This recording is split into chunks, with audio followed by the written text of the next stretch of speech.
মৃত্যুঞ্জয়ী ছাত্রনেতা রিয়াজ মাহমুদ, বাংলাদেশ ছাত্রলীগ ঢাকা মহানগর উত্তরের বিপ্লবী সাধারণ সম্পাদক, বিজ্ঞান মনস্ক ছাত্রনেতা সাগর আহমেদ শামীম, বাংলাদেশ ছাত্রলীগ ঢাকা মহানগর দক্ষিণের সংগ্রামী সভাপতি, মৃত্যুকে তুচ্ছ ভয় করা ছাত্রনেতা জনাব রাজিবুল ইসলাম বাপ্পি, বাংলাদেশ ছাত্রলীগ ঢাকা মহানগর দক্ষিণের বিপ্লবী সাধারণ সম্পাদক, পুরান ঢাকার বুক চিরে বেড়ে ওঠা ছাত্রনেতা বাবু সজল কুণ্ড।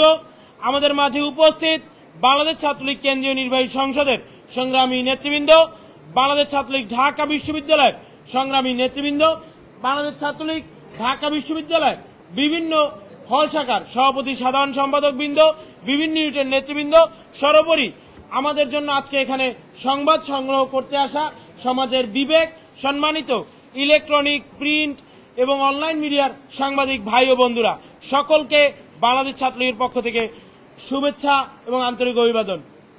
আজকে যে ইস্যুতে আমরা এখানে সংবাদ সম্মেলন করছি সেই বিষয়টি নিয়ে আপনি ইতিমধ্যে অবগত। দেখুন, বাংলাদেশ ছাত্রলীগ সবসময় শিক্ষা প্রতিষ্ঠানের সুষ্ঠু সুন্দর একাডেমিক পরিবেশ রক্ষায় বিশ্বাস করে। বাংলাদেশ ছাত্রলীগ সবসময় বিশ্বাস করে যে ৭৫ পরবর্তী সময়ে শিক্ষা প্রতিষ্ঠানগুলোতে যেই ঝঙ্কা বিক্ষুব্ধতার সময় গিয়েছে, যে অস্ত্রের ঝঞ্ঝনানি গিয়েছে, এদেশের মানবিক বিদ্যালয়গুলোকে, মানবিক বিশ্ববিদ্যালয়গুলোকে, মানবিক শিক্ষা প্রতিষ্ঠানগুলোকে দানবীয় অস্ত্রালয়ে পরিণত করার যে প্রয়াস আমরা ইতিহাসের পাতায় লক্ষ্য করেছি, সেখান থেকে যেভাবে শেখ হাসিনার নেতৃত্বে এদেশের শিক্ষা ব্যবস্থা ঘুরে দাঁড়িয়ে পুনরায় মানবিক শিক্ষা প্রতিষ্ঠানে রূপ নিয়েছে, সেই ধারাকে আমরা বজায় রাখতে চাই। বাংলাদেশ ছাত্রলীগের থেকে বেশি আন্দোলন এদেশের রাজপথে কোনো ছাত্র সংগঠন কিংবা ছাত্র সমাজের পক্ষে কারো করার ইতিহাস নেই।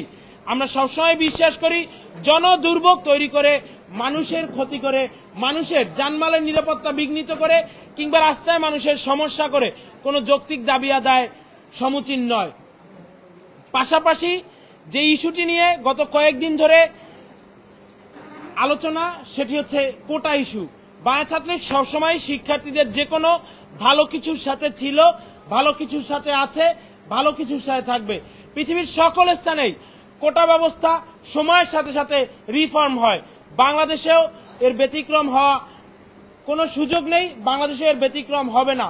অবশ্যই কোটা ব্যবস্থার যৌক্তিক এবং একটি অন্তর্ভুক্তিমূলক সমাধান এদেশে আসবে এবং এই জন্য প্রয়োজনীয় যে কোনো প্ল্যাটফর্মে, যে কোনো টেবিল টকে বাংলাদেশ ছাত্রলীগ সবসময় শিক্ষার্থীদের মনের অভিপ্রায়গুলো, তাদের আশাগুলো, তাদের প্রত্যাশাগুলো তুলে ধরার মানসিকতাকে ধারণ করে। আজকে যেই বিষয়টি নিয়ে কথা বলা হচ্ছে, গতকাল আদালতের আদেশের পরেও যেই বিষয়টিকে আবারও তুলে ধরে কিছু সমস্যা সৃষ্টি করার অপচেষ্টা হচ্ছে, সেই বিষয়টি নিয়ে বলা হচ্ছে নির্বাহী বিভাগের আদেশ দিতে হবে। নির্বাহী বিভাগের সর্বশেষ কোটা নিয়ে আদেশ হচ্ছে ২০১৮ সালের পরিপত্র। ২০১৮ সালের পরিপত্রে কিন্তু কোটা ব্যবস্থা বাতিল করা হয়েছে। এরপরে কিন্তু এখন পর্যন্ত নির্বাহী বিভাগ কোনো আদেশ দেয়নি। নির্বাহী বিভাগের এই পরিপত্র নিয়ে আদালতের শরণাপন্ন হয়েছেন মানুষ, সেখানে আদালত এই বিষয়টি নিয়ে তাদের মতামত দিয়েছে। পুনরায় কিছু শিক্ষার্থী রিটের প্রেক্ষিতে গতকাল আবারও আদালত একটি মতামত দিয়েছে। এখন অপেক্ষা, প্রথম যে মতামতটি আসলো সেটির পূর্ণাঙ্গ রায় তো আগে হাতে পেতে হবে। সেটির পূর্ণাঙ্গ রায় যাচাই বাছাই করে গতকালকে যেই বেশটি আদালত যেই সিদ্ধান্ত দিয়েছে, সেই সিদ্ধান্তের বিস্তারিত তারা প্রদান করতে পারবে।